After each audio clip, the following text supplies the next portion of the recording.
오늘은 복음이신 예수 그리스도라는 제목으로 함께 은혜를 받고자 합니다. 할렐루야. 오늘 또 귀한 주일 우리와 동행하시는 임마누엘 하나님께 예배하기 위해서 이 자리에 함께한 여러분을 축복합니다. 오늘 본문 속에서 사도 요한은요, 예수 그리스도는 어떤 분이신지에 대해서 굉장히 중요한 가르침을 줍니다. 오늘 요한의 복음 속에 나타난 예수 그리스도는 누구십니까? 첫째로 예수는 영원부터 계신 하나님이십니다. 영원부터 계신 하나님. 본문 1절에 보니까 태초에 말씀이 계시니라. 이 말씀이 하나님과 함께 하셨으니, 이 말씀이 하나님과 함께 계셨으니 이 말씀은 곧 하나님이시니라. 여러분, 여기서 태초에 라는 단어를 주목해 봅시다. 태초. 이 말은 원어로 엔 아르케라고 하는데, 시간과 공간이 창조되기 전에 영원한 시점을 말합니다. 창세기 1장 1절에 나오는 태초에 천지를 창조하시니라 보다 훨씬 이전에 영원 속에 존재하던 시점이 바로 엔 아르케라고 합니다. 그분은 시간과 만물이 있기 전부터 성부 하나님과 함께 계셨던 성자 하나님이십니다. 또한 계시니라 라는 단어가 나옵니다. 계시니라. 이 단어를 원어에 맞게 번역하면 과거에도, 어디에도? 과거에도 계속 존재한다 라는 뜻입니다. 즉 예수님은 이 세상에 존재하기 전부터, 영원 전부터 2025년 3월 9일 오늘까지 계속 계시는 분이라는 겁니다. 예수님께서 이 땅에 오셔서 사역을 하실 때 주님은요, 구약에 나타난 사건들을 종종 말씀하셨어요. 가인에게 죽음을 당한 아벨의 이야기나 소돔과 고모라의 이야기, 요나 선지자에 대한 이야기를 말씀하신 적이 있습니다. 이런 이야기들은 성경에 남아있기 때문에 유대인들은 모두 알고 있었습니다. 그러나 유대인들이 아는 것은 성경에 적혀있는 이야기를 아는 것뿐이었어요. 정작 그 시대에 살아보지 않았기 때문입니다. 그러나 여러분, 예수님은 가인과 아벨의 시대에도, 소돔과 고모라 시대 때도, 요나 선지자 때도 살아계셨어요. 믿어주면 아멘. 때문에 주님은 기록을 통해서 아시는 분이 아니라 친히 그 모든 사건을 목격하신 살아계신 주님이 되심을 믿으시기 바랍니다. 할렐루야. 여러분, 오늘날 이 세상은 무엇이 진리인지 알기 힘든 세상입니다. 똑같은 사건, 똑같은 상황을 겪어도 사람에 따라서 해석이 다르기 때문이고, 거짓말을 마치 진짜인 것처럼 말하기도 합니다. 그러나 하나님과 함께 계시고 인생의 모든 사건 속에 모든 사람들에게 함께 하셨던 예수 그리스도를 바라보고 믿을 때, 그분은 임마누엘로 함께 하셔서 우리 인생의 복된 길을 가르쳐 주시고 인도해 주실 것임을 우리 잊지 마시기 바랍니다. 할렐루야. 여러분, 오늘 여러분은 어떻습니까? 매일 살아가는 것이 편안하십니까? 우리의 살아가는 현실은 여전히 불안합니다. 나라적으로, 경제적으로 여전히 불안합니다. 국가적으로 여전히 분열되고 있고 물가도 많이 오르고 매일 살아가는 것이 참 힘들다고 합니다. 그러나 여러분, 우리가 한 치 앞도 볼 수 없는 연약한 양이라 할지라도 그런 우리를 위해서 예수 그리스도가 목자로 함께 하심을 믿습니까? 예수 그리스도가 함께 하세요. 하나님. 요한복음 10장에서 예수님 말씀하십니다. 나는 선한 목자라. 나는 내 양을 알고 양도 나를 아는 것이 내 양은 내 음성을 들으며 나는 그들을 알며 그들은 나를 따르느니라. 그들은 나를 따르느니라. 내가 그들에게 영생을 주노니. 뭐를 주노니? 영생을 주노니. 영원히 멸망하지 아니할 것이요. 또 그들을 내 손에서 빼앗을 자가 없느니라. 할렐루야. 자, 이런 목자 되신 주님을 느끼고 경험했던 다윗은 이렇게 고백을 합니다. 여호와는 나의 목자시니 내가 부족함이 없으리로다. 여러분, 비록 우리가 사망의 음침한 골짜기에 갈지라도 주가 나의 목자시니 우리는 두렵지 않습니다. 그 목자가 함께 하시기 때문입니다. 목자 되신 주님이 더 이상 바랄 것이 없도록 채워주심을 믿읍시다.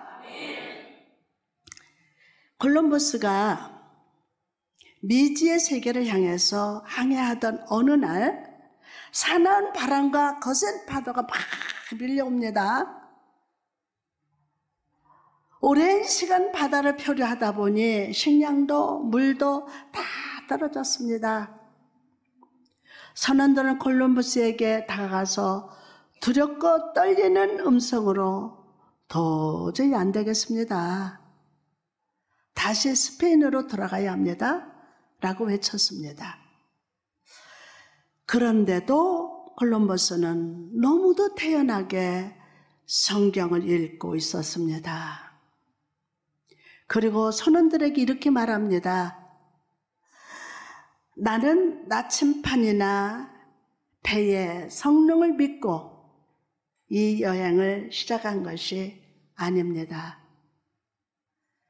오직 하나님의 말씀을 믿고 미지의 세계로 가고 있을 뿐입니다. 내 인생의 동력은 곧 하나님의 말씀입니다. 그리고 이 믿음으로 결국 아메리카라는 신대륙을 발견했습니다. 여러분, 한 치 앞도 보이지 않는 현실을 살고 있지만 이것 하나만큼은 기억하십시오. 예수 그리스도가 여러분의 목자가 되십니다. 우리 인생의 동력은 오늘도 살아계신 예수 그리스도로부터 계속 공급되고 있음을 사실로 믿으십시오. 사실로 믿을지어다. 할렐루야. 다음으로 예수 그리스도는 누구십니까? 두 번째로 예수는 생명의 빛이 되시는 하나님이십니다. 본문 4절을 보니까 그 안에 생명이 있었으니 이 생명은 사람들의 빛이니라. 여러분, 요한은 영원토록 살아계신 예수 그리스도 안에 있는 본질을 우리에게 소개합니다. 예수 그리스도 안에 있는 본질을 저와 여러분에게 지금 소개합니다. 그분은 또한 생명을 주시는 분이 되신다는 거예요. 생명을 주셨다. 아멘. 있었으니 라는 말은 헬라어로 N이라고 하는데 과거부터 지금까지 계속 존재한다는 뜻이에요. 다시 말해서 예수 그리스도는 오늘 또 죄로 인해서 죽은 우리를 생명으로 살아있게 하시는 주라는 거예요. 믿습니까? 이 예수 그리스도를 모르고 산다는 것은 곧 생명의 근원을 모른다는 것이에요. 영적으로 죽어 있음을 의미하는 겁니다. 계속해서 본문 5절에 보니까요, 빛이 어둠에 비치되 어둠이 깨닫지 못하더라 라고 말씀합니다. 요한이 이 복음서를 기록할 때 사람들은 선한 세력을 빛이라고 표현하고 악의 세력을 어둠이라고 표현했습니다. 요한은 그 개념을 사용해서 예수 그리스도는 빛으로서 어둠을 밝히시는 진리의 빛이요, 절망의 어둠을 밝히시는 빛이요, 사망의 어둠을 내쫓는 빛으로 오셨다고 증거합니다. 예수 안에 존재하는 생명은, 예수 안에 존재하는 생명은 빛으로 우리에게 임하시는데, 그 이유는 이 세상은요, 죄로 인해서 어두워져 있기 때문입니다. 어두워져 있어요. 특히 빛이 어둠에 비치되라는 구절을 주목해 보십시오. 이것은 현재형으로 적혀 있어요. 무슨 형으로? 현재형으로 적혀 있습니다. 즉 어둠이 가득한 이 세상에 태초부터 지금까지 생명의 빛이 계속해서 비춰지고 있다는 거예요. 이 세상은 어둠 속에 속해 있습니다. 빛을 보지 못한 채 살아갑니다. 죄악에 둘러싸여 있고 무지와 절망 가운데 있으면서도 나 자신의 실상을 깨닫지 못합니다. 그 실상을 깨닫지 못해요. 어둠 가운데서는 길을 찾지 못합니다. 장애물이 있는 것도 발견하지 못하며 나를 공격하려고 숨어있는 독사의 그 이빨도 발견할 수 없습니다. 그러나 빛이 비춰질 때 모든 것은 확실하게 보입니다. 아멘. 바울을 보십시오. 그가 예수님을 만나기 전에 그는 예수 믿는 자들을 잡아서 막 감옥에 가두고 심지어 스데반을 돌로 막 쳐 죽일 때도 증인이 되었던 사람이었어요. 그러나 빛 대신 예수 그리스도를 만난 후에 그는 이전에 자기가 행한 일을 다 생각하면서 죄인 중에 내가 개순이라 라고 후회를 했습니다. 그리고 눈을 덮고 있던 비늘을 벗겨지고 예수 그리스도의 참 빛 아래서 능력 있게 복음을 전하는 삶을 살았습니다. 여러분, 우리는 빛 대신 예수 그리스도를 알고 믿는 복을 받았습니다. 우리는 어둠 속에 속하지 않고 빛 가운데 삶을 살아가고 있습니다. 그러나 여전히 이 세상에 많은 사람들은요, 어둠 가운데 살고 있으나 자신이 그런 처지임을 전혀 모르는 채 살아갑니다. 믿지 않는 우리 가족들에게 빛 대신 예수 그리스도의 생명이신 예수 그리스도를 전파합시다. 아멘. 십자가에서 못 박히셨다가 부활하신 주님께서 성천하시기 전까지 제자들과 많은 사람들에게 자신을 보이셨습니다. 그리고 이렇게 명령하셨습니다. 마가복음 16장 15절 말씀을 보니까 또 이르시되 너희는 온 천하에 다니면서 만민에게 복음을 전파하라. 이 말씀의 원어를 살펴보면 이렇게 해석할 수 있습니다. 모든 곳은, 너가 가는 곳은 어디나 복음을 전해야 할 장소이다. 그리고 모든 사람에게, 너가 만나는 모든 사람들에게 복음을 전하라. 예수님께서는요, 어디서든지 누구를 만나든지 간에 복음을 전하라고 명령하십니다. 왜 이렇게 명령하실까요? 이 복음의 메시지를 어떻게 받아들이냐에 따라서 그 인생의 결과가 달라지기 때문이에요. 달라져요. 마가복음 16장 16절에 보니까 믿고 세례를 받은 사람은 구원을 얻을 것이요, 믿지 않는 사람은 뭐를 받으리라? 정죄를 받으리라. 예수님께서는 믿는 자를 구원 얻을 것이다, 믿는 자는 구원을 얻을 것이다, 그러나 믿지 않는 자는 정죄를 받을 것이다 라고 분명하게 말씀하셨어요. 다시 말해서 예수 믿는 것이 개인적인 삶의 형통이나 선택의 문제가 아니라 죽고 사는 문제이고 영원한 결과를 낳을 수 있는 결정이라는 겁니다. 결정. 오늘날 한국 교회가 부흥되고 많은 교회가 있으며 많은 성도들이 함께 예배하고 있습니다.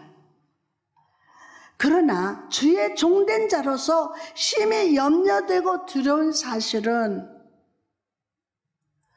교회 안에서 구원의 복음, 불신의 결과에 대한 외침이 점점 줄어들고 있다는 겁니다. 어떤 상황과 환경 속에서도 믿음을 굳건히 지키고 예수 그리스도 십자가 구원을, 그 복음을 만나는 사람마다 내 믿지 않는 가족과 친척과 친구들을 향해서 담대히 선포합시다. 그러면 선포해야 돼요. 마태복음 22장에 보면 임금이 베푼 잔치에 대한 비유가 나옵니다. 한 임금이 아들을 위해서 혼인잔치를 베풀고 사람들의 초청을 합니다. 그런데 사람들이 왕의 초청을 거절했어요. 발로 가고 자기 사업을, 밭으로 가고 자기 사업을 하러 떠나갔습니다. 그러자 임금은 거리로 나가서 모든 사람을 초청하되 악한 자나 선한 자나 모두 데려오라고 명령을 합니다. 그런데 잔치자리에 난 임금은요, 예복을 입지 않는 사람이 있는 것을 보고 화를 내면서 밖으로 내쫓았어요. 마태복음 22장 11절 13절 같이 했습니다. 시작. 임금이 손님들을 보러 들어오세 거기서 예복을 입지 않는 한 사람을 보고 이르되 친구여 어찌하여 예복을 입지 않고 여기 들어왔느냐 하니 그가 아무 말도 못하거늘 임금이 사환들에게 말하되 그 손발을 묶고 바깥 어두운 데에 던지라 거기서 슬피 울며 이를 갈게 되리라 하니라. 아멘. 오늘 이 마태복음 22장 11절에서 13절 말씀 보면요, 당황스럽습니다. 아니, 초대할 때는 언제이고 이제는 예복을 입지 않았다고 내쫓고 벌을 주다니, 이게 무슨 경우입니까? 여러분, 우리가 임금의 행동을 이해하기 위해서는 당시 문화를 알아야 합니다. 그 당시 문화. 옛날에는요, 지금처럼 옷이 많지 않았습니다. 잔치를 열었다고 해도 부자들 외에는 모두 옷차림이 아주 지저분하고 보잘것 없다고 합니다. 그래서 잔치를 여는 주인은요, 미리 예복을 만들어서 손님들이 그 옷을 입고 참여하도록 초청했다고 합니다. 이런 배경에서 볼 때 임금이 화를 낸 이유는 바로 그 사람이 임금이 만들어 보낸 옷을 입지 않았기 때문임을 알 수 있어요. 여러분, 하나님께서 우리를 사랑하실 때도 먼저 제 옷을 벗기십니다. 그리고 예수 그리스도 십자가에서 흘리신 보혈의 피로 만드신 의와 구원의 예복을 우리에게 보내십니다. 입으셨습니까? 할렐루야. 그 옷을 입은 모든 자를 의롭다고 부르시고 자녀로 인정해 주심을 믿으시기를 바랍니다. 할렐루야. 아무리 내가 세상에 높은 위치에 있고 물질이 많고 지혜로운 사람이라 할지라도 주님이 보내주신 이 믿음의 예복을 입지 않으면 구원은 없습니다. 그냥 다니는 거예요, 교회.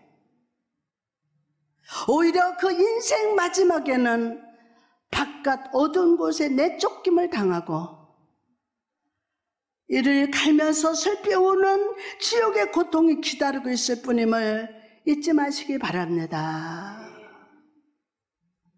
그러므로 여러분, 오늘 주님의 마지막 명령을 기억하면서 우리가 먼저 믿음의 예복을 입고 주님께 나갑시다. 그리고 막달라 마리아가 부활하신 예수님을 만난 후에 내가 주를 보았습니다. 예수님을 만난 후에 내가 주님을 보았습니다 라고 전파했던 것처럼 인생 속에서 길을 잃고 죽음의 벌판을 방황하는 그 한 마리 어린 양을 찾아내시기 바랍니다. 죄의 늪에 빠진 한 영혼의 손을 붙들어 주 예수께 인도하는 일에 충성을 다하는 저와 여러분이 됩시다. 할렐루야. 잭 쿠퍼라는 사람이 있었습니다. 그는 안과 의사로서 백내장에 걸린 사람들을 치료해서 시력이 회복되도록 도와주었습니다. 수술이 마친 후에는 시력이 돌아왔는지 살펴보기 위한 시력 검사표가 있었는데 그 검사표에는 이제 훌륭한 사람들은 모두 나라를 도울 때입니다 라고 쓰여 있었다고 합니다. 독실한 크리스찬이었던 이 의사는 그 글을 지우고 이런 글을 써붙였습니다. 하나님은 당신을 사랑하시고 인생을 위해 훌륭한 계획을 가지고 계십니다. 그리고 백내장 수술이 끝나 시력 검사를 할 때마다 이 의사는 시력 검사표에 쓰여진 글을 크게 읽도록 한다고 합니다. 하나님은 당신을 사랑하시고 당신의 인생을 위해 훌륭한 계획을 가지고 계십니다 라는 글을 읽은 사람들은 시력이 회복된 것에 놀라고 하나님에 대한 관심을 갖고 복음을 영접했다고 합니다. 여러분, 우리가 예수 그리스도의 십자가 보혈로 구원받은 주의 자녀라면 우리도 만나는 사람마다 구원의 표지판을 들고 영적인 눈, 믿음의 눈이 멀어진 사람들에게 복음을 전해야 합니다. 예수 그리스도는 나를 위해 죽으시고 부활하신 분은 하나님이시며 나의 왕이요 나의 인생의 주인이 되십니다 라는 이 아름다운 복음을 전하는 영적 의사가 다 되시기를 주님의 이름으로 축원합니다.